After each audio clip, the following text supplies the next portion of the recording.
நிராகாரமா பார்த்தாலும் எனக்கு என்னவோ அந்த யமுனா ஆத்தங்கரையில ஒரு கருணீல பாலகனா கிருஷ்ணனா விளையாடின அந்த கிருஷ்ணனை துதிக்கிறது தான் எனக்கு இஷ்டமா இருக்கு, அதை தான் நான் பண்றேன் அப்படின்னு அவர் சொன்னாராம். அவர் மதுசூன் சரஸ்வதி சொன்னதை. ஸோ அதனால இது அந்த ஃபார்ம்லெஸ் எவ்வளவு difficult, firstly it is difficult. அந்த ஸ்டேஜ் போனவாளுக்கு ப்ராபப்ளி அது அதுலயே இருக்கிறதுனால அவளால பண்ண முடியறது போல இருக்குது. இது நீங்க கூட சொல்லிட்டே இருப்பாள், தன்னை அர்ச்சிக்க தான் இருந்தானேன்னு ஒரு திருமூல ஸ்லோகமே வரும். தன்னை அர்ச்சிக்க, அதாவது தன்னை அறிய தனக்கு ஒரு கேடில்லை, தன்னை அறியும் அறிவை அறிந்த பின் தன்னையே அர்ச்சித்திருப்பானே அப்படின்னு, தன்னையே அர்ச்சித்திருப்பானே. அதுதான் அந்த நிராகாரத்துக்கும் இப்ப அதாவது குணம் இல்லாத ரூபம் இல்லாத இதுங்கிறச்சே அது ஒரு தட் அந்த பிரம்மத்தை தியானிக்கிறது தான் உபாசனைன்ற மாதிரி அவ திருமூலர் அப்படி சொல்லியிருக்க. ஸோ இவர் ஆதிசங்கரர் நான் காசிக்கு போய் உன்னை இது பண்றேன், அத்வைத்தை எல்லாம் சொல்லிட்டு நான் ஸ்துதியா எழுதின்னு இருக்கேன், ஒவ்வொரு சுவாமி மேலேயும் அவர் ஸ்துதி எழுதியிருக்கார். இப்ப எல்லாம் இதுதானே நம்ம இது பண்ணிட்டு இருக்கோம் இல்லையா? ஒவ்வொரு ஊர்ல போய் அங்க பண்ணிட்டு போயிருக்கேன். அந்த மாதிரி அவர் சொல்றார். அது ரொம்ப நான் 3 சின் பண்ணினேன்னு அவர் சுவாமி காசி விஸ்வநாதர் கிட்ட சொல்றதா இருக்கு. நான் எல்லா இடத்துலயும் இருக்கிற உடனே நான் இந்த இடத்துக்குன்னு நான் தேடி துதிக்கிறேன், வர்ஷிப் பண்ற பாரு, அது ஒண்ணு. இந்த மாதிரி நான் அவ்வளவு அத்வைத்தெல்லாம் பேசிட்டு நான் எல்லாரும் வர்ஷிப் பண்றதுக்கு, ஏன்னா இந்த பக்தி form is more easily reachable and expressible to இந்த சகார பக்தி. நம்மளால அது அந்த மாதிரி நீங்க இப்ப கூட சொல்லி இந்த மாதிரி ஒரு ஃபார்மை வச்சுட்டு நம்ம அதை கொண்டாடிக்கிறது கொஞ்சம் நேச்சுரலாகவும் இருக்கு, ஈஸியாகவும் இருக்கு. இது ஒரு ஹையர் பிளேனுக்கு போக வேண்டியிருக்கு. Firstly we have to evolve to that and this bhakti alone leads you to that. So அது மாதிரி அது ஒரு ஐ ஜஸ்ட் தாட் அதை சொல்லணும்னு நினைச்சது. ஆதிசங்கரோட இது ஸ்லோகமே நிராகாரம் அவங்க அடையல சித்தினா கூட முயற்சி பண்றவங்களே அவங்க கிட்ட போக முடியாது, அது வறட்சி இருக்கும், சிரிக்க மாட்டேன், ஒரு நார்மலா இதுவா இருக்க மாட்டாங்க. ஆனால் நீங்கள் இவங்களை பாருங்க, பஜனை பாடிட்டு சங்கீதம் பாடிட்டு வெத்தலை பாக்கு போட்டுண்டு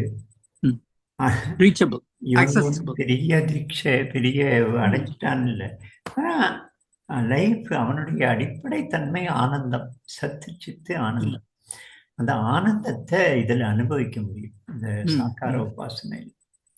அது நிராகாரத்தில் அது இருக்கு. ஆனந்தம்னா சிரிக்கணும்னு அவசியம் இல்லை, ஆனா ஆனந்தம்ங்கிறது பெரிய சலனம் இல்லாத உள்ள இருக்கணும்னு, அந்த வகையில அதுலயும் கிடைக்கும் ஆனந்தம். ஆனா கூட இது ரொம்ப அதான் சொன்னேன், கலர்ஃபுல் வழி. Colourful, correct. அண்ட் ஒரு slow and steady makes the race மாதிரி we are on the path. அது in due time we will be taken to that. போய் சேருமோ இல்லையோ, ஆமா, பேர் இந்த வழியில வரத்துக்கு ஆசைப்படுறா, முயற்சி பண்றேன். மெஜாரிட்டி 99.9% இந்த வழியில வரத்துக்கு இல்லை முயற்சியில தான் இருக்கிறான். போய் சேர்றது அவன் வெற்றி அடையறதெல்லாம் விட்டுருணும். அந்த வழியை ஆரம்பிக்கிறதே ப்ராப்ளம். அப்படி ஆரம்பிச்சு கொஞ்ச நாள் தனியா இருந்து ஏகாந்தம் நாடி மனசுல இது இல்லாம இருந்து அப்படின்னு இருந்த உடனே நிறைய பேருக்கு பயம் வரும் சில ரியாலிட்டிஸை பார்க்கும்போது. இல்லட்டா ஓகே, நான் I just remember one more thing. Ramakrishna பரமஹம்சர் சொன்னது ஒண்ணு ஞாபகம் வருது. அவர் என்ன சொல்றாருனாக்கா, இந்த நிராகாரங்கிறது நோ டவுட் பெரிய இதுதான், ஆனா நிராகாரம்னு வச்சுன்னு ஒரு தன்னைத்தானே ஏமாத்தின்னு இருக்கிறவா பெரிய கஷ்டத்துல மாட்டிப்பா. So it is better that we get that wisdom, the ஞானம் சித்திக்கிற வரைக்கும் நம்ம ஒரு ரூபம் ஃபார்ம் வச்சுட்டு அது பக்தி பண்ணிட்டு இருக்கிறது சால சிறந்தது அது அப்படின்ற உபாசனை அப்படின்னு நிராகாரத்துல ஒன்றும் உபாசனைன்னு சொல்றோம். ஏன்னா சாக்கார உபாசனை பண்றதுனால. உபாசனை அப்படின்னா எதுக்கோ கிட்டக்க உட்கார்ந்துக்கிறது. அதை பற்றி எதை பத்தி எதுக்கு கிட்ட போறது? அது நிதித்தியாச ஐ திங்க் அந்த 3 சொல்ற அது வந்து ஸ்ரவணம் இஸ் ஆல்வேஸ் தேர். ஒன்று ஸ்ரவணம் கேட்டு கேட்டு அந்த அந்த நாலேஜை சிறப்படுத்திக்கிறது, அது அந்த first aspect of knowing and understanding. ரெண்டாவது அதை வந்து மனனம் பண்ணி அதை chewing and contemplating over it to get that. And the third is the nididhyasana, which is internalizing and இது 3 தான் இருக்கு. அது இல்லை அது இல்லைன்னு தானே சொல்றோம். எதை நிதித்தியாசனம் பண்ணணும், எதை தியானம் பண்ணணும்? இல்ல ஐயா ஐயா நீங்க வந்து அது இல்லை அது இல்லைன்னு பண்ணிட்டு போலாம். இல்ல இல்ல அந்த அந்த அந்த இதெல்லாம் எலிமினேட் பண்ணி இப்ப நீங்க நம்ம எடுத்துக்கிற இந்த சாப்டர் 2 எடுத்துக்கோங்க, இல்ல இந்த சாப்டர் விபூதி யோகம், which is an express way of communicating what is in the world, where which is பகவான் ஸ்வரூபம் அப்படின்ற சொல்லக்கூடிய விபூதி யோகம். ஸோ நீங்க இது 2 எடுத்தோன்னா இந்த குவைட் அ கான்ட்ராஸ்டா இருக்கு எனக்கு. இது வந்து ஒன்று ஒரே டோட்டலா எல்லாமே ஒரு இது நிர்வச்சனியம்ங்கிறாளே அது மாதிரி டிஃபைன் பண்ண முடியாததா இருக்கு. இந்த இதால வெட்ட முடியாது, இது பண்ண முடியாது really very hard to figure it out அந்த 10-15 ஸ்லோகம். அந்த இந்த இடத்துல வந்து நீ இதெல்லாம் இந்த டேலண்ட்ல பாரு, சூதாட்டத்துல சூதாடுறவன்ட்ட சூதாடுற தன்மையை பாரு, அதை கூட நான் சொல்றது இந்த what you physically get to C, அதுலயும் நீ கடவுளை இது பண்ணலான்னு அது சொல்ற. ஸோ நம்ம வந்து ஐ ஃபீல் இந்த நிராகாரம்ன்ற விதத்துல நீங்க பார்க்கணும்னாக்க எனக்கு என்னவோ அந்த சாப்டர் 2 சாங்கிய யோகத்துல இருக்கக்கூடிய விஷயத்தை கான்டம்ப்ளேட் பண்ணி பண்ணி பண்ணி I mean, and the nididhyasanam is what I felt is puja of. அது நமக்கு the higher state of இது அது ஒரு கான்கிரீட்டா ஒண்ணுமே கிடையாது. இல்ல அதனால நம்ம வந்து உபாசனைங்கிற வார்த்தையிலேயே அது வராது. அது என்னத்த உபாசனைனா வழிபாடு, தியானம். எதை பத்தி தியானம் பண்றது? ஒண்ணுமே இல்லை. மெதுவா மனசுல இருக்கிற அலைகள் எல்லாம் அழிக்கணும், மனசு சஞ்சலம் இல்லாம இருக்கணும், இது இல்லாம இம்பாக்ட் இல்லாம இருக்கிற சூழலோட இம்பாக்ட் இல்லாம இருக்கணும், அப்படிதான் இருக்க முடியும். அதனால இது வந்து உபாசனை கீழே வருமா? அதனால்தான் அதை வந்து அபியாசம்னு தான் சொல்றான் இந்த மார்க்கத்தை. அபியாசம் அது வந்து ஒரு உபாசனை. அதுல மந்திர உச்சாரம் கிடையாது, பஜனை கிடையாது, சத்தம் கிடையாது. அமைதியா ஏகாந்தத்துல போய் உட்காரணும். உட்காரும் போது கூட தன்னை பத்தி நினைக்கும் போது உடம்பு கீழே முள்ளு குத்துறது, காத்தடிக்கல, ஒரே புழுக்கமா இருக்கு அப்படின்னு உடம்பு தன்னை ஞாபகப்படுத்திக்கிறது. ஸோ அது வந்து அதுல ஒரு ப்ராசஸ் அப்படின்னு. அதனால்தான் ஒவ்வொருத்தரும் ஒன்னொன்னு சொல்றோம். அந்த மாதிரி செஞ்சவங்க எல்லாரும் ப்ரிஸ்கிரைப் பண்ணா காமனா இருக்காது, அவரவர் ஒன்னொன்னு சொல்றோம். ஞானத்துக்கு பெரியவா இப்படி சொல்லியிருக்காரு, ஞானத்துக்கு முந்திய நிலை பக்தி, முக்திய பக்தி அப்படின்ற முத்திய பக்தி. அந்த ஞானம் அடையறதுக்கு ப்ரீரிக்விசிட்டே அது. நிராகார பத்தி சொல்றேன். அது வந்து நீங்க எப்படி டிஸ்கிரைப் பண்ணி எப்படி இன்னொருத்தருக்கு தீட்சை கொடுத்து, இப்போ இன்னைக்கு ஒருத்தர் கிடைச்சாரு, அவர் என்ன சொல்றாரு, நீ வந்து அவ்வளவுதான் பா சா பாலை மூச்சு உள்ள எடு, சாலை வெளியே விடு அப்படிங்கிறாரு. அதுக்கு லாஜிக்கே இல்லை. ஆனா அவர் பண்றது வந்து அவர் பண்ணி பெரிய ஒரு சில பவர்ஸ் எல்லாம் அவர்கிட்ட இருக்கு, தெரியாது. இது மாதிரி டிஸ்கிரைப் பண்ணி இப்போ நீங்க சோடச உபச்சாரம், இந்த உருவத்தை வழிபாட்டுல கூட நம்ம வந்து ரொம்ப ஸ்டாண்டர்டைஸ் இல்லை, ஆனா கூட நிறைய ஸ்டாண்டர்டைஸ். நமக்கு நாக்குக்கு சாப்பாடு வேணும், நைவேத்தியம். நமக்கு வந்து தோலுக்கு கம்ஃபர்ட் வேணும், அவனுக்கு சாமரம் போயிடுறது, இது ஊற்றுறது, தண்ணியை ஊற்றுறது. நமக்கு வாசனை வேணும், அவனுக்கு வாசனை. ஸோ ஒரு சிஸ்டம் இருக்கு. சாப்பாடுக்கு என்ன கொடுக்கணுங்கிறதுல வேணால் வெரியஸ் வெரைட்டி இருக்குது. ஒருத்தன் வந்து பழத்தை கொடுக்குறான், ஒருத்தன் கல்கண்டை கொடுக்குறான், ஒருத்தன் வந்து நல்ல நெய் சக்கரை பொங்கலை பண்ணி கொடுக்குறான், இன்னொருத்தன் மாமிசத்தை கொடுக்குறான், அங்கே சுடலை அண்டிலெல்லாம் சாராயத்தை கொடுக்குறான். என்னத்தை கொடுக்குறோங்கிறது இல்லை, பட் ஓரளவுக்கு ஸ்டாண்டர்டைஸ்டு இருக்குது. இந்த ஒரு ஃபார்ம் இருக்குது, அதுக்கு வர்ஷிப் ஆஃப் எ ஃபார்ம், அதுக்கு ஒரு ஃபார்ம் சிஸ்டம் இருக்குது.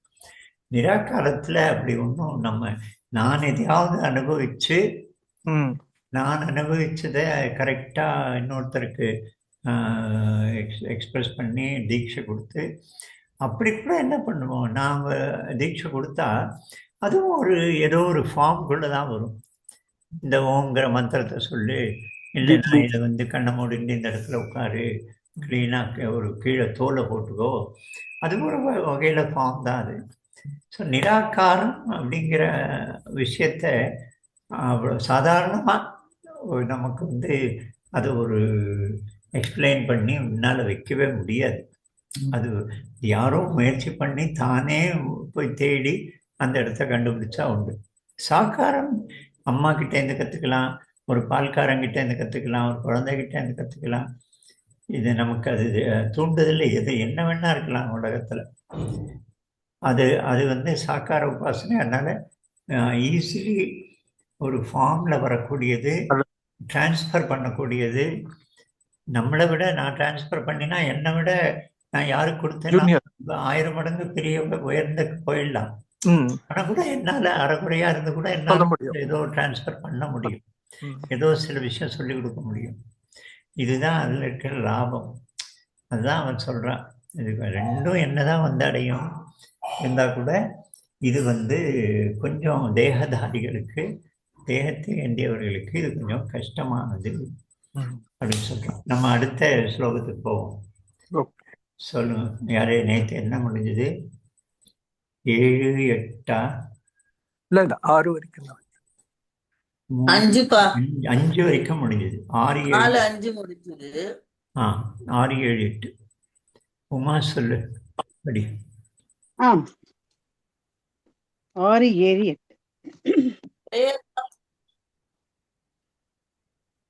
6, 7, 8. सर्वाणि कर्माणि ये तो सर्वाणि मयि सन्न्यस्य मत्पराः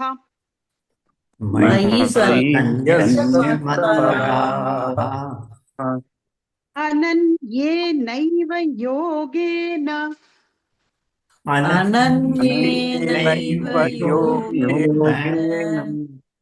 मां ध्यायन्त उपासते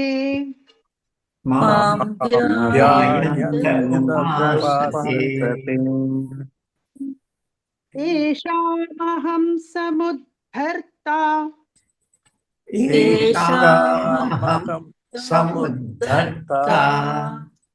मृत्यु संसारसागरात्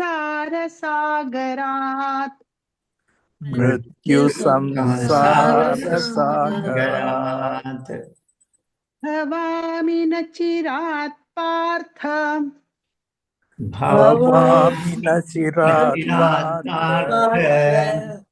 मय्यावेशितचेतसाम्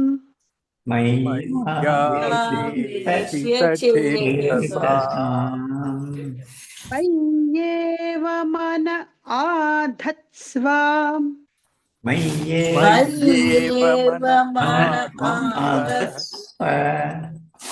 मयि बुद्धिं निवेशय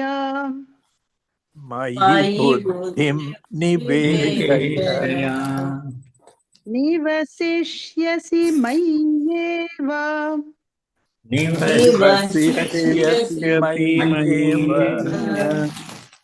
अत ऊर्ध्वन्न संशयः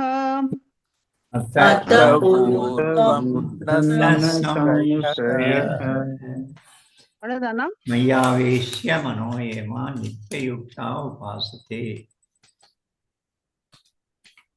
ஸோ ஒரு ஸ்டெப்பாக ஒரு இதுவாக ஆல்டர்னேட், இதுக்கு பதிலாக அது, அதுக்கு பதிலாக இது முடியலன்னா அது, அது முடியல நாளைக்கு மேக்ஸிமம் புஷ் பண்றோம் சார். இல்லைன்னா நாளைக்கு சப்போஸ் முடியலன்னா அவர் நான் 2 நாளா உங்களுக்கு ட்ரை பண்றேன் கான்டாக்ட் பண்றதுக்கு. உங்களே ரொம்ப பிஸியா இருக்கு, இல்ல நீங்க எடுக்க மாட்டேங்கிறீங்க. இல்லைன்னா மியூட் பண்ணிக்கோங்க. ஒரு நிமிஷம் மியூட் பண்ண. ஓ அதுல கிளேஷக அதிகதரஸ்தேஷாம் கஷ்டமானது அவ்யக்தா ஆசக்த சேதசாம். அவ்யக்தோட இணைந்த அந்த மனசுக்கு அது கஷ்டமானது. அவ்யக்தாஹிகதிர் துக்கம் தேகவத் பிரவாப்யத்தே. உடல் பற்று இருக்கு, உடலை ஏந்திருக்கிறோம். அவங்களுக்கெல்லாம் இந்த பிரம்ம மார்க்கம் இந்த இது சிரமத்தோட செய்யப்படுறது அப்படின்னு போன ஸ்லோகத்தில் சொன்னான். இப்போ என்னையே கத்தியாக என்னது மயி சந்நிய மத்பராக எல்லா கர்மங்களையும் என்ன செய்கிறான், எனக்கு சந்நிய அர்ப்பணித்து எனக்கு சமர்ப்பணம் செய்து எல்லா கர்மங்களையும் எனக்கு சமர்ப்பணம் செய்து சகுண அதாவது உருவத்தோடு இருக்கிற என்ன அனன்ய பக்தியோடு அனன்யேனைவ யோகேன மான் தியாயந்த உபாசத்தே. இப்படி யார் உபாசனை செய்திருக்கிறார்களோ அதனுடைய தொடர்ச்சி அடுத்த இதில் இருக்கு. அதாவது கர்மங்களை எனக்கு அர்ப்பணித்து ஸ்ரத்தையோடு அனன்ய பாவனையோடு என்னை தியானம் செய்து என்னை பக்தி செய்து அப்படி செய்பவர்கள் தேஷாம் அகம் சமுத்தர்த்தா மிருத்யு சம்சார சாகராத். அவர்களை நான் என்ன பண்ணுறேன், இந்த மரண உலகத்திலிருந்து நான் உத்தர்த்தா அவனை தூக்கி விட்டுறேன். அந்த மரண சமுத்திரத்திலேருந்து கடக்க வச்சிடுறேன், கரையேற வச்சிடுறேன் அவங்கள. யாரை? பவாமி நச்சிராத் பார்த்த மையாவேஷித சேதசாம். என்னால் நிரப்பப்பட்ட மனசு கொண்ட இவர்களை, அன்புமயமான இவர்களுடைய மனசு கொண்ட இவர்களை நான் மிருத்யு சம்சாரத்திலிருந்து விடுவித்து விடுகிறேன். இது முதல் ஸ்டெப். கர்மங்களை எனக்கு அர்ப்பணித்திடு. மையேவ மனாதத்ஸ்வ மை புத்திம் நிவேஷய நிவசிஷ்யசி மையேவ அத ஊர்த்வன்ன சம்சய. ஸோ மனசை என்னில் நிறுத்திடு. இது ஒரு அதில் இன்னொரு வழிமுறை சொல்கிறார். கர்மங்களை எனக்கு அர்ப்பணித்து நம்ம பேசுகிறோம், ஸ்ரீ கிருஷ்ணார்ப்பணம் அஸ்து அப்படின்னு சொல்கிறோம். கிருஷ்ணனுக்கு அர்ப்பணம் செய்கிறேன் அப்படின்னு செய்தப்புறம் ஒரு சடங்காக வேணா அதை சொல்கிறோம். காரியத்தை செஞ்சப்புறம் கிருஷ்ணார்ப்பணம்னு ஒரு சடங்காக சொல்கிறோம்.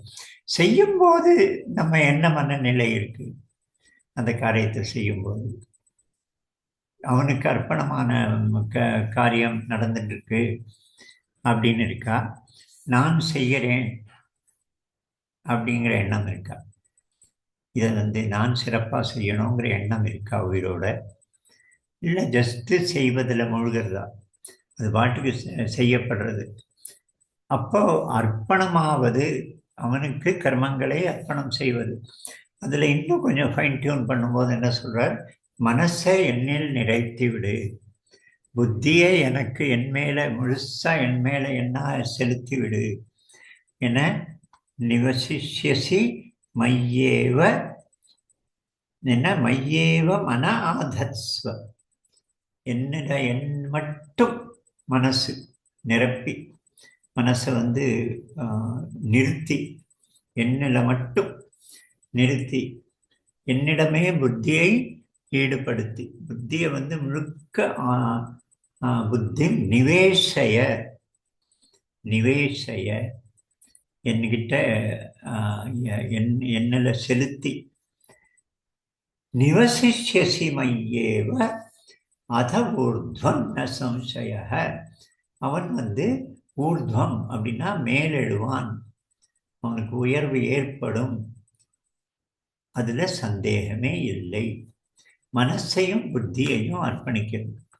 இப்போ மனசு புத்தியை அர்ப்பணிக்கிறது தான் அதுவும் கஷ்டமான வேலை.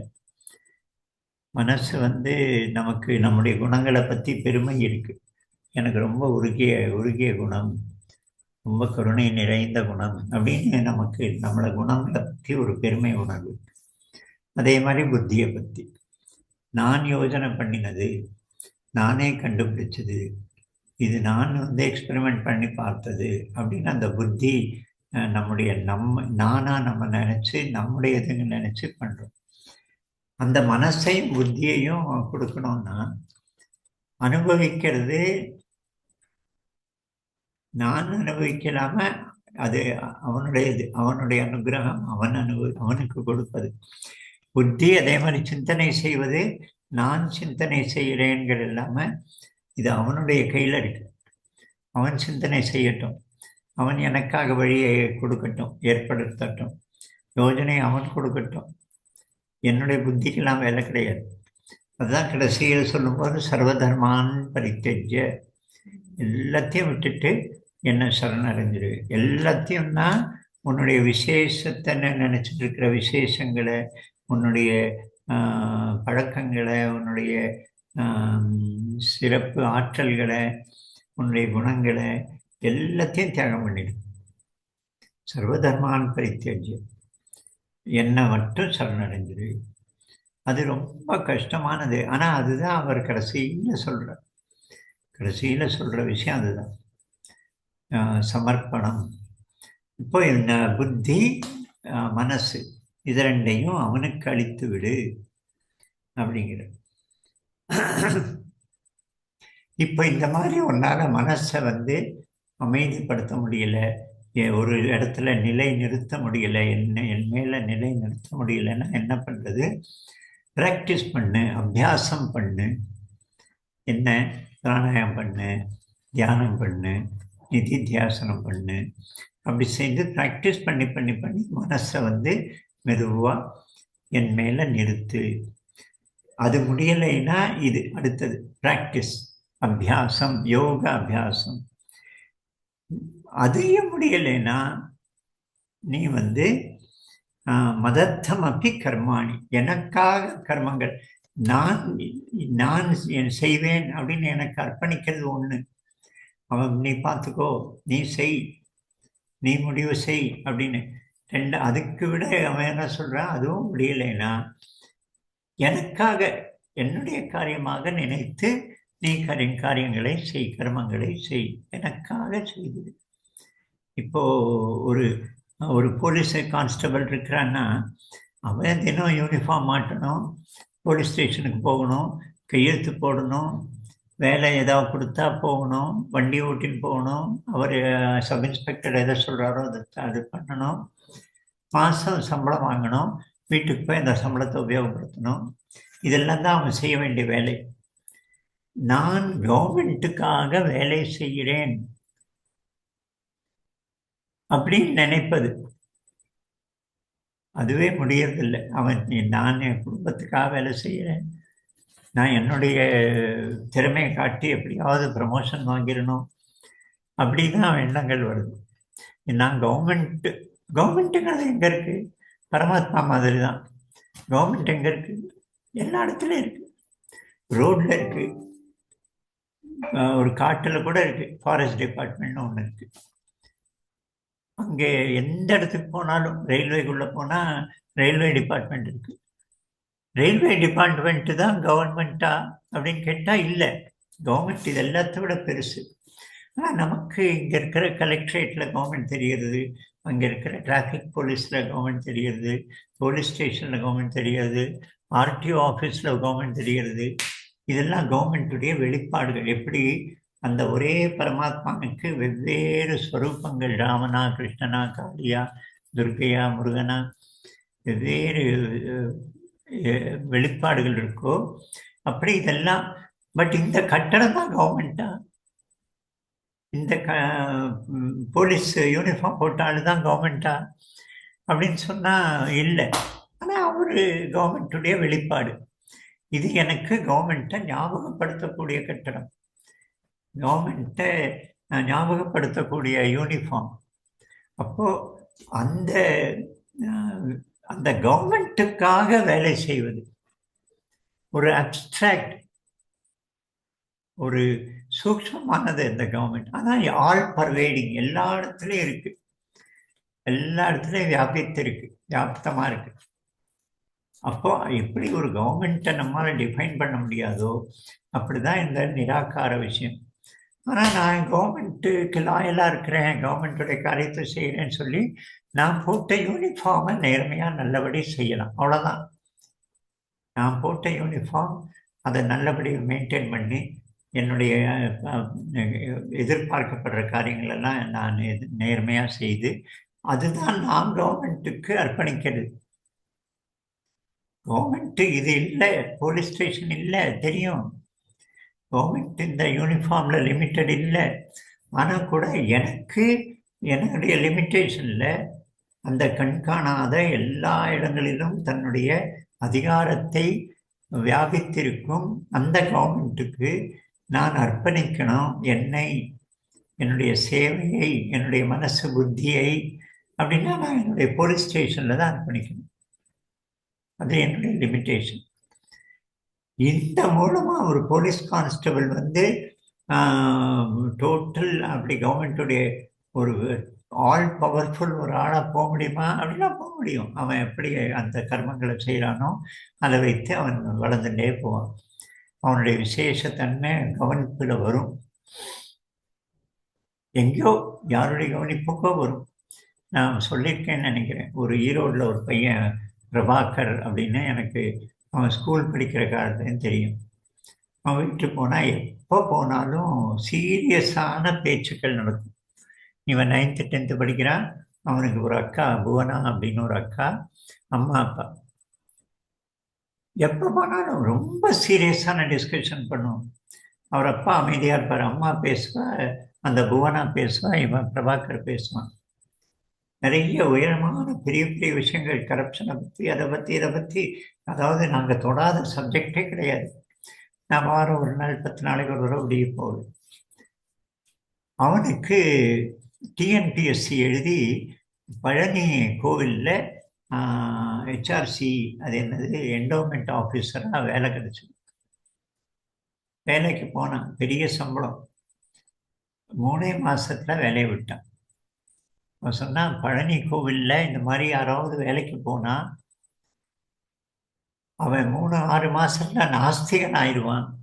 அத்தனை ஃப்ராடு மொள்ள மாதிரிகளும் அங்கே அந்த கோவிலை சுற்றி கோவிலில் பொறுப்பில் இருக்கிறாங்க. என்னால் முடியவே இல்லை, மூச்சே திணறா மாதிரி இருக்கும். நான் வெளியில் வந்துட்டேன், வேலையை விட்டேன். அதுக்கப்புறம் யூபிஎஸ்சி எழுதினான். யூபிஎஸ்சியில் ஐஆர்எஸில் அவனுக்கு செலக்ட் ஆச்சு. Sales tax department, sales tax இல்லை, கஸ்டம்ஸ் நினைக்கிறேன், அந்த எக்ஸைஸ் டிபார்ட்மெண்ட், அதில் வேலைக்கு சேர்ந்தான். ஐஆர்எஸில் அவனுக்கு கெஜ்ரிவால் மாதிரி அந்த போஸ்ட்டு, அந்த படிப்பு படித்தான். கஸ்டம்ஸில் இருந்தான் அவன் ஒரு 11 வருஷம். 2004 2014 வரைக்கும் 10 வருஷம். அந்த 10 வருஷத்தில் 8 முறை அவனுக்கு டிரான்ஸ்ஃபர். ஏன்னா கரப்ஷன் இல்லை, மற்றவங்க கரப்ஷன் செய்யறதோட ஒத்துழைக்க மாட்டான். பேக்கெட் வரும் டிபார்ட்மெண்ட்டுக்கு, எல்லோரும் ராத்திரி கொள்ளைக்காரங்க பங்கு போட்டுக்கிற மாதிரி அந்த பணத்தை எல்லோருக்கும் பங்கு போட்டு அவரவர் ட்ராயரில் வச்சுருவாங்க. இவன் சண்டை போடுவான், முடியாதுன்னு சொல்லுவான், எனக்கு வேண்டாம், நீங்கள் என்னமோ பண்ணிக்கோங்க, ஆனால் எனக்கு வேண்டாம். அவங்களுக்கெல்லாம் பயம். அதாவது எல்லாம் திருடனுங்க, ஒருத்த மட்டும் இப்படி இருந்தால் அவங்களுக்கு நாளைக்கு இவங்களுக்கு ஆபத்துன்னு நினைக்கிறேன். எல்லோரையும் எப்படியாவது திருத்திடணும். இப்பெல்லாம் அவன் திருந்திட்டான்ப்பா, அவன் நம்ம வழிக்கு வந்துட்டான் அப்படின்னு சொல்கிற மாதிரி திருத்த முயற்சி பண்ணான். 8 முறை அவனுக்கு டிரான்ஸ்ஃபர் ஆகுது, பனிஷ்மெண்ட். மோடி வந்தார், நரேந்திர மோடி வந்து மே மாதம் பதவி எடுத்தார். ஜூலை மாதம் இவனுக்கு ஒரு ஃபோன் வந்தது மோடிட்டே இருந்து, நீ டெல்லியில் வா, உன்னை பார்க்கணும். டெல்லிக்கு போனான். அவருக்கு இவனை தெரியாது, இவனுக்கு அவரை தெரியாது. பிரைம் மினிஸ்டர்னால் தெரியும். இவனை நீ ஜெர்மனிக்கு போ, யூரோப்பில் நம்ம நாட்டுக்கு எதிராக பொருளாதாரத்தில் என்னெல்லாம் சதித்திட்டங்கள் நடக்கிறது அதை பற்றி நீ வேவு பார்க்குற வேலை உனக்கு. ராவுடைய ஒரு எக்கனாமிக் விங்குக்கு இன்சார்ஜ் யூரோப்புக்கு. மாறுவேஷத்திலே இருந்தான். இமெயிலெலாம் போட்டு அதுக்கு பதில் கொடுக்க மாட்டான், ஃபோன் எடுக்க மாட்டான், வாட்ஸ்அப்லலாம் பதில் பேச மாட்டான். மாறுவேஷத்தில் இருந்தான் 2021 வரைக்கும். அப்போ இத்தனை 8 வருஷம் அவன் டிரான்ஸ்ஃபர் ஆகி வெறுத்து போன நிலை. வெறுத்து போகலை, அவன் எப்பவும் உற்சாகமாக இருப்பான், தன்னுடைய கொள்கைகளை விடலை. ஆனால் அது எப்போ ஒரு இடத்துல ஏதோ ஒரு வழியில் வெளிப்படுறது. அவன் கவர்மெண்ட்டில் பெரிய போஸ்ட் இருக்கிற பிரைம் மினிஸ்டராலேயே பார்க்கப்படுறான். அவனுக்கு ஏற்ற ஒரு இடம், அவனுடைய ஆவேசத்துக்கு ஏற்ற ஒரு பொறுப்பு அவனுக்கு கிடைக்குது. இப்போ 2021 அவனை கூப்பிட்டு அமெரிக்காவுக்கு அனுப்பிச்சிட்டார். நேரடியாக ட்ரம்ப் ஏதாவது என்கிட்ட பேசணும்னா உங்ககிட்ட பேசணும், நான் ஏதாவது ட்ரம்ப்கிட்ட பேசணும்னா உங்ககிட்ட பேசணும், ஹாட்லைன் மாதிரி. அப்படி ஒரு பவர்ஃபுல் இடத்துக்கு போயிட்டு. அதனால் இந்த உபாசனை சின்ன ஒரு கட்டடத்தில் சின்ன ஒரு போஸ்டில் அதை செய்து செய்து செய்து செய்து அந்த ஒட்டுமொத்த கவர்மெண்ட்டோட இணையக்கூடிய, பரமாத்மனோட இணையக்கூடிய ஒரு இது வளர்ச்சி கிடைக்க வாய்ப்பு இருக்கு. இந்த சகுண சாக்கார உபாசனை அதுதான் எனக்கு இந்த கவர்மெண்ட் அப்படிங்கிறது நல்ல ஒரு பரமாத்மனை புரிஞ்சுக்கிறதுக்கு ஒரு நல்ல விஷயம். கவர்மெண்ட், அரசு, செங்கோலில் இருக்க அரசு, முத்திரையில் இருக்கா, ராஜாவோட முத்திரையில் இருக்கா. இந்த கான்ஸ்டபிளுக்கு அரசாங்கம் அப்படின்னு சொல்லக்கூடிய அந்த பரமாத்மா இவனுக்கு ஒரு சாங்ஷன் கொடுத்துருக்கான். டூர் போக, சூப்பர்வைஸ் பண்ண, பிடிக்க, தண்டனை கொடுக்க, இந்த பவர் தான் கவர்மெண்ட். கொஞ்சம் கஷ்டமா இருக்குல்ல, காம்ப்ளிகேட்டடா இருக்கு. அதுதான். ஸோ இது இவர் இப்போ ஸ்டெப் பை ஸ்டெப், இது இல்லைன்னா அது, அது இல்லைன்னா அது அப்படின்னு சொல்கிறேன். அந்த கடைசி 7, 8, 9 அத்தைத்தத் அப்பியசக்தோசி கர்த்தும் மத்தியோகமாஸ்ரித, அது வரைக்கும் 11வது வரைக்கும் 12 கூட அதை படிச்சிருவோம். நம்ம கொஞ்சம் டைம் சர்ச்சை பண்ணுவோம். இது நீ படிக்க முடியுமா பிரதிபா? இதுவா மியூட்ல இருக்கணுமா? நான் படிக்கிறேன். ராதா படிக்கிறியா? சரி. 8, 9, 10, 11, 12. मय्येव मन आधस्त्व, मय्येव मन आधत्स्व, मयि बुद्धिं निवेशय, मयि बुद्धिं निवेशय, निवसिष्यसि मय्येव, निवसिष्यसि मय्येव, अत ऊर्ध्वन्न संशयः, अथ ऊर्ध्वन्न संशयः, अथ चित्तं समाधातुं, अथ चित्तं समाधातुं न शक्नोषि मयि स्थिरम्, न शक्नोषि मयि स्थिरम्। अभ्यासयोगेन ततो, अभ्यासयोगेन ततो मामिच्छाप्तुं धनञ्जय, मामिच्छाप्तुं धनञ्जय। अभ्यासेऽप्यसमर्थोऽसि, अभ्यासेऽप्यसमर्थोऽसि मत्कर्म परमो भव, मत्कर्म परमो भव। मदर्थमपि कर्माणि मदर्थमपि कर्माणि कुर्वन् सिद्धिमवाप्स्यति कुर्वन् सिद्धिमवाप्स्यसि अथैतदप्यशक्तोऽस्ति अथैतदप्यशक्तोऽस्ति कर्तुं मद्योगमाश्रितः मद्योगमाश्रितः स्वकर्म फलत्यागन् सर्वकर्मफलत्यागन् ततः कुरु कुरु यतात्मवान् ततः कुरु यतात्मवान् श्रेयो यो हि ज्ञानमभ्यासात् श्रेयो ज्ञानमभ्यासात् ज्ञानाध्यानं विशिष्यते ज्ञानाध्यानं विशिष्यते ध्यानात् कर्मफलत्यागस् ध्यानात् कर्मफलत्यागः त्यागात् शान्तिरनन्तरम् शान्तिरनन्तरम् இந்த 12வது ஸ்லோகம் வந்து முதல்ல சொன்ன அந்த 5 ஸ்லோகத்துடைய ஒரு ஜிஸ்ட், ஒரு எசன்ஸ். அதில் சொன்னார் முதல்ல வந்து என்ன, எல்லா கர்மங்களையும் எனக்கு அர்ப்பணித்திருங்கிறார். இப்போ கடைசி ஆப்ஷனா என்ன சொல்கிறேன், சரிப்பா கர்மங்களை நீயே செய், கர்ம பலன்களை எனக்கு அர்ப்பணித்தது, கர்ம பலனை எனக்கு அர்ப்பணித்தது அப்படிங்கிற.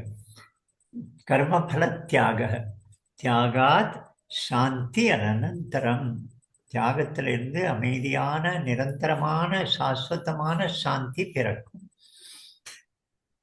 ஸோ என்ன ஸ்டெப்ஸு நீங்கள் இப்போ முதல்ல பார்த்தோம். ஒன்று கர்மங்களை எனக்கு அர்ப்பணித்திருந்தான், அடுத்தது மனசு புத்தியை எண்ணில் நிலை நிறுத்தினான், மனசு புத்தியை எண்ணில் நிலை நிறுத்தி கர்மங்களை செய் அப்படின்னு சொன்னோம். அதுவும் முடியலை, நீ வந்து இந்த மனசை வந்து இந்த மாதிரி நிலைநிறுத்த முடியலைன்னா நான் சக்னோ செய்ய முடியலை என்றால் அபியாச யோகம் பயின்றுடு. யோகாசனம் பண்ணு, பிராணாயாமம் பண்ணு, மெதுவாக உடம்ப நிலைநிறுத்த முயற்சி பண்ணு, அதுலேருந்து மனசை நிலைநிறுத்த முயற்சி பண்ணு, அப்படி அபியாசங்களை செய்திடு அப்படின்னு. எப்படி பஜனை வந்து பஜனையில் மூழ்கிறது, அதை தாண்டி பஜனை யாருக்காக செய்யப்படுறதோ அவனில் மூழ்கிறது, விட்டல் ராமனோ கிருஷ்ணனோ அதில் அவனில் மூழ்கிறது, அது கடைசி ஸ்டெப். அதுக்கு முன்னால் பஜனையில் மூழ்கிறது. ஆனால் இதுக்கு ஆரம்பம் என்ன, சான்னு ஹார்மோனியை பெட்டி வச்சுட்டு கையில் இப்படி தொடையில் தாளம் போட்டுண்டு சாரே, இதுதான் அபியாசம்.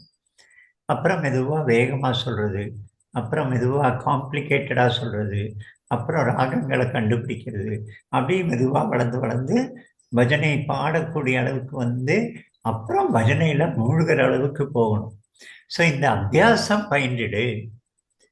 அப்படி முடியலைன்னா அபியாசங்கிறது சிம்பிள், இந்த பத்மாசனம் பண்ணு, வஜ்ராசனம் பண்ணுன்னு சொல்லி, யோகா பிராணாயாமம் பண்ணுன்னு சொல்லி அதெல்லாம். ஐய கரண்ட் போயிடுச்சு.